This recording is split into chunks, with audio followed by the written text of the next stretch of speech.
안녕하십니까? 러빙타임 새벽을 여는 예수 묵상 시간입니다.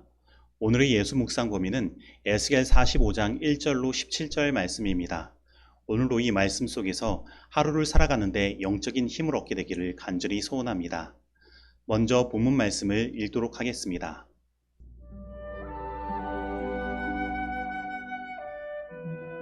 너희는 제비 뽑아 땅을 나누어 기업으로 삼을 때에 한 구역을 거룩한 땅으로 삼아 여호와께 예물로 드릴지니 그 길이는 25,000척이요 너비는 10,000척이라.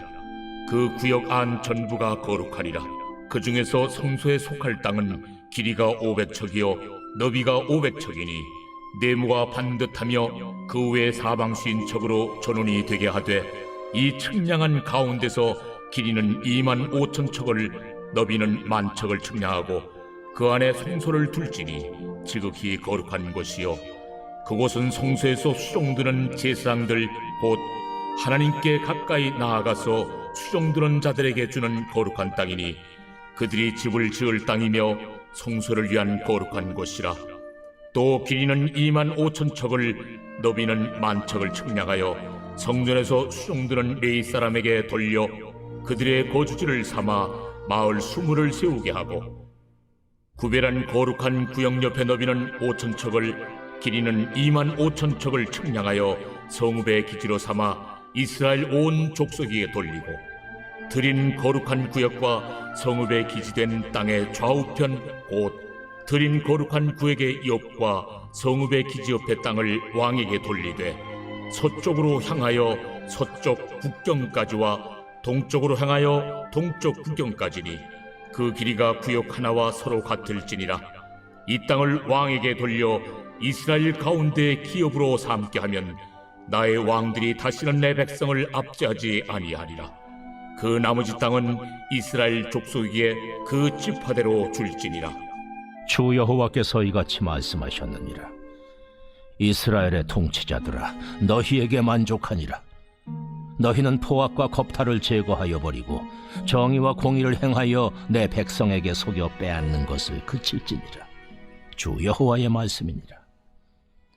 너희는 공정한 저울과 공정한 에바와 공정한 밭을 쓸지니 에바와 밭은 그 용량을 동일하게 하되 호멜의 용량을 따라 밭은 10분의 1 호멜을 담게 하고 에바도 10분의 1 호멜을 담게 할 것이며 세겔은 20계란이 20세겔과 25세겔과 15세겔로 너희 만회가 되게 하라.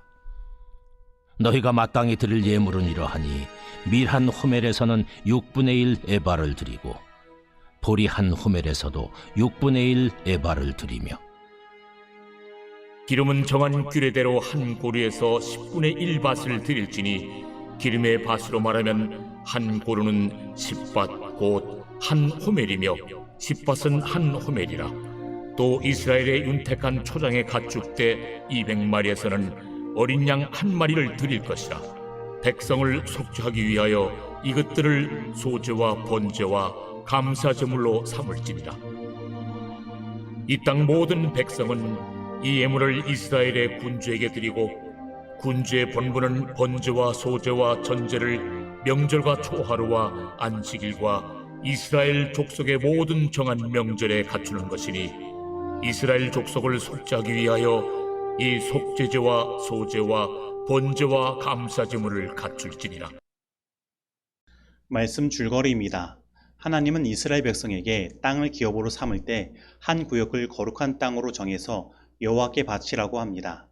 또 백성들은 군주에게 예물을 드리고 군주는 이스라엘 백성을 위해 각종 절기에 드릴 속죄를 위한 제물을 준비해야 합니다. 에스겔의 마지막 부분인 40에서 48장은 새 성전과 새 예배, 새 땅에 대해 증거하고 있습니다. 그 중에 40에서 43장은 새 성전에 관한 말씀이고 44에서 46장은 새 예배에 대한 내용으로 44장은 예배를 받으시는 하나님의 영원한 임재를 나타내는 동문 폐쇄 명령과 이 예배를 인도하고 주관하는 사독계열의 제사장의 직무와 수행과 함께 다양한 규례와 같은 말씀입니다. 그리고 오늘 본문 말씀은 새 땅의 통치와 절기에 대하여 증거하고 있는데 특별히 1에서 8절에서는 제사장, 레위인, 왕을 위해 가나안 땅의 일부를 성별하라는 내용이 이어집니다. 특별히 백성들이 새로운 땅을 나누어 각 지파의 기업으로 삼을 때 그 방법은 제비를 뽑는 방법으로 하라고 하십니다. 이것은 하나님께서 허락하신 땅을 그 각 지파의 능력대로 차지하게 하는 것이 아니라 그 모든 것이 하나님의 것이니 절대적으로 하나님께서 주시는 대로 받겠다는 믿음을 나타내는 것입니다. 그리고 오늘 말씀은 그 기업으로 제비 뽑은 땅 중에 한 구역을 하나님께 드리도록 명하고 있는데, 이것은 오늘날 11조의 의미와 같은 것으로 하나님께서 우리에게 주신 모든 것 중에 일부를 예물로 드립니다 라는 뜻으로 우리가 받은 모든 것이 하나님의 소유라는 것을 인정하는 것에 대한 표현인 것입니다. 그리고 오늘 본문 말씀은 성별된 땅 중에서 가장 먼저 성전 지역을 제일 먼저 지적하고 있는데, 이러한 것도 그 땅의 궁극적인 소유가 하나님이심을 나타내는 것입니다. 그러므로 하나님께서 회복하실 새 땅에서 가장 중요한 것은 하나님께서 이 모든 것의 주인이시라는 것을 인정하는 것입니다. 그리고 그것을 인정하는 가장 중요한 행위가 거룩한 것을 성별하는 것이며, 그러한 마음으로 하나님께 예배하는 것입니다. 그래서 하나님께서는 하나님께 예배를 주관하는 제사장들을 위한 땅을 아주 광활하게 구별하게 하셨고, 그 뒤에 레위인들을 위한 거주 공간을 구별하도록 하신 것입니다. 그리고 이후에 왕을 위한 공간이 구별되는데, 왕을 위한 공간이 구별되는 이유는 왕이 다시는 백성을 압제하지 않게 하여 그 백성을 보호하기 위함이라고 하시는 것입니다. 그리고 이 구별된 구역들을 살펴보면 그 전체의 중심에 성전이 놓여져 있는 것을 보게 됩니다. 이것은 그 백성의 모든 삶의 중심에 하나님이 계셔야만 하며 이 성전 중심으로 그 삶을 살아가도록 하신 것입니다. 다시 말하면 이 회복된 새 땅에서의 삶은 하나님께서 그 중심이 되시며 하나님께서 그 백성을 다스리시는 삶을 나타내는 것입니다. 우리는 이 말씀들을 통해 구원받은 백성으로서의 우리의 삶을 살펴볼 필요가 있습니다. 우리는 나의 모든 삶에 주어진 모든 것들이 내 것이 아니라 하나님의 것임을 인정하고 있는지, 꼭 이 모든 것이 내 것이라고 생각해서 나의 마음대로 낭비하며 살아가고 있지는 않는지 생각해야 하는 것입니다. 그래서 우리는 하나님께 먼저 성별하여 드리는 삶을 회복해야 합니다. 하루 중 하나님을 만나는 시간을 먼저 구별하고, 하나님께 드릴 헌금을 먼저 구별하고, 하나님께 예배하기 위해 입고 갈 옷을 구별하는 일 등이 우리에게 필요한 것입니다. 그리고 우리의 삶은 하나님 중심적인 삶을 살아야 하는 것입니다. 하나님께서 우리의 삶을 다스리도록 내어 맡기는 삶을 살아야 하는 것입니다. 우리는 이 세상 역사 속에서, 그리고 여태까지 우리의 삶 속에서 하나님 중심이 아니라, 또는 하나님께서 다스리시는 것이 아니라 내가 중심이 되고 내가 나의 삶을 좌우지하려고 했을 때 그 결과가 어떠한 결과를 낳았는지를 이미 경험적으로 알고 있습니다. 그러한 삶은 잠깐의 즐거움은 있을지 몰라도 공허와 혼돈과 흑암이 존재하며 질병과 아픔과 싸움과 전쟁이 존재하고 슬픔과 고통이 존재하는 것입니다. 그러나 하나님께서 우리에게 주실 새로운 삶, 새 땅에는 영원한 행복이 존재하는 것입니다. 하나님께서 우리를 다스리시는 세상은 다시는 슬픔과 고통과 죽음이 없으며 질병으로 고통할 일이 없는 것입니다. 오늘 이러한 새로운 삶이 저와 여러분의 삶이 되기를 간절히 소원합니다. 특별히 오늘 본문 말씀 9에서 17절 말씀은 그 백성을 다스리는 통치자들이 포악과 겁탈을 버리고 정의와 공의를 행하도록 명하고 있습니다. 정의와 공의는 하나님의 보좌의 기초로서 하나님의 통치의 기반이 되는 것입니다. 그리고 이 정의와 공의를 실천하는 것은 하나님께 다스림을 받는 자들이 가야 할 길인 것입니다. 그러면 구체적으로 이 정의와 공의를 실천하는 것은 무엇일까요? 오늘 본문 말씀은 먼저 바른 저울을 사용하여 속이지 않는 것, 곧 모두가 법과 원칙을 지키는 것으로부터 출발함을 이야기하는 것입니다.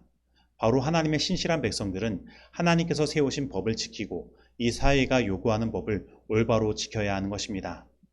그리고 이러한 삶을 사는 것은 결국 하나님의 말씀을 따라 사는 삶을 나타내며, 그러기 위해 시편 1편의 말씀과 같이 하나님의 말씀을 주야로 묵상하는 삶을 사는 것입니다.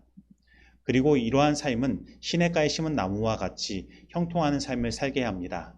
그래서 오늘 본문 말씀은 이 정의와 공의의 회복을 통해 이스라엘의 윤택한 초장의 가축대가 회복이 되어 하나님께 드릴 소제와 번제와 감사제물을 드릴 어린 양 한 마리를 제물로 삼는 장면이 나오는 것입니다. 그래서 우리는 생각해야 합니다. 오늘 지금 당장 나의 조그마한 이익과 욕심을 채우기 위해 다른 사람을 속이거나 법을 지키지 않는 삶은 나중에 하나님께서 주시는 형통의 삶을 버리는 것이 된다는 것입니다. 또한 반대로 지금은 내가 십자가를 지는 것처럼 보이고 손해를 보는 것처럼 보여도 그것이 하나님의 의와 공의를 이루는 일이라면, 그리고 그것이 예수님의 십자가의 정신을 드러내는 것이 된다면 오히려 그것을 통해 우리는 우리를 형통하게 하시는 하나님을 경험하게 된다는 것입니다. 그리고 우리는 하나님께서 나를 형통하게 하신 일에 대하여 늘 감사하며 살게 되는 것입니다. 그러므로 오늘 항상 하나님의 말씀을 따라 살아가며 하나님의 의와 공의를 실천하고 예수님의 십자가의 길을 걸어가 하나님께서 주시는 형통의 삶이 저와 여러분의 삶이 되기를 간절히 소원합니다. 우리는 하나님을 위한 일꾼으로서 사람을 찾아가되 그들이 흑암에 쌓여 있고 죄악에 빠져 있고 타락함으로 더러워져 있는 그곳을 찾아가야 한다. 그러나 우리의 마음이 우리의 해와 방패가 되는 분들에게 머물러 있는 동안 우리를 두르고 있는 악은 우리의 의복에 하나의 오점도 남기지 못할 것이다. 우리가 멸망할 수밖에 없는 영혼들을 구원하고자 활동할 때 하나님을 신뢰할 것 같으면 우리는 수치를 당하지 않게 될 것이다. 마음속에 계시는 그리스도, 생활 속에 계시는 그리스도, 그것이 우리의 안전한 비결이다. 주님께서 함께 계시는 환경은 악한 것을 모두 싫어하도록 마음을 고무시켜 줄 것이다. 우리의 마음이 그분의 마음과 꽃 같은 것으로 인정받고 있으므로 우리는 사상과 목적에 있어서 그분과 일치되어야 한다. 야곱이 연약하고 죄 많은 상태에서 하나님의 왕자가 된 것은 믿음과 기도로 말미암은 것이었다. 그대 역시 그렇게 함으로 높고 거룩한 목적을 가진 남녀, 고상한 생애를 하는 남녀, 어떤 이유에서라도 진리와 정의와 공의에서 떠나지 않는 남녀가 될 수 있다. 모든 사람은 심한 걱정과 무거운 짐과 의무에 눌려 있다. 그러나 그대의 업무가 어려우면 어려울수록, 그리고 그대의 짐이 무거우면 무거울수록 그대에게는 예수님이 더욱 필요하다. 치료봉사 511페이지의 말씀입니다. 적용하도록 하겠습니다. 오늘 나는 하나님께 드릴 것을 먼저 성별함으로 나에게 주어진 모든 것들이 하나님의 것이라는 것을 인정하고 있습니까? 오늘 나의 삶은 하나님 중심적인 삶이며 하나님께 다스림을 받고 있습니까? 오늘 나는 비록 지금은 손해보는 것처럼 보여도 하나님께서 가라고 하신 의와 공의의 길로 나아가며 예수님의 십자가의 길로 나아가고 있습니까? 오늘 이 말씀 속에서 내가 실천해야 할 것은 무엇입니까? 기도하시겠습니다. 하나님 아버지, 오늘 우리들의 삶 가운데 주어진 모든 것들이 다 하나님의 은혜로 주어진 것이며 우리의 모든 것들이 하나님의 것임을 인정하며 믿습니다. 그리고 그러한 믿음을 나타내기 위해 저희들 먼저 주님께 드릴 헌금을 먼저 성별하고 하나님과 만날 시간을 성별하며 하나님을 만나기 위해 입고 갈 옷 또한 깨끗하고 단정한 복장으로 구별하기를 원합니다. 주님, 저의 삶을 인도하여 주시고 하나님께서 우리의 삶의 주인이 되어 주셔서 온전히 다스려 주시옵소서. 우리의 삶의 의와 공의가 실천되며 예수님께서 걸어가신 십자가의 길로 나아가는 사랑이 있게 하시고 지금은 비록 잠깐 손해보는 것처럼 보일지라도 주님께서 가라고 하신 그 길을 나아갈 수 있는 믿음 허락하셔서 결국에는 우리의 삶이 주님께서 주시는 형통의 삶이 되어 하나님과 함께 영원한 행복을 누리며 살게 하여 주시옵소서. 예수님의 이름으로 기도드립니다. 아멘.